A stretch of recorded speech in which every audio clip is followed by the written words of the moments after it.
പ്രേക്ഷകർ ഓണം റിലീസിന് കാത്തിരിക്കുന്ന സിനിമയാണ് അജയന്റെ രണ്ടാം മോഷണം.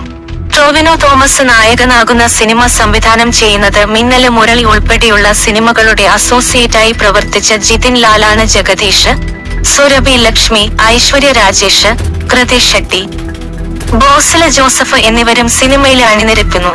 ഫിൽമി ബീറ്റ് മലയാളവുമായുള്ള അഭിമുഖത്തില് ചിത്രത്തെക്കുറിച്ച് സംസാരിക്കുകയാണ് ടോവിനോ തോമസും സുരഭി ലക്ഷ്മിയും.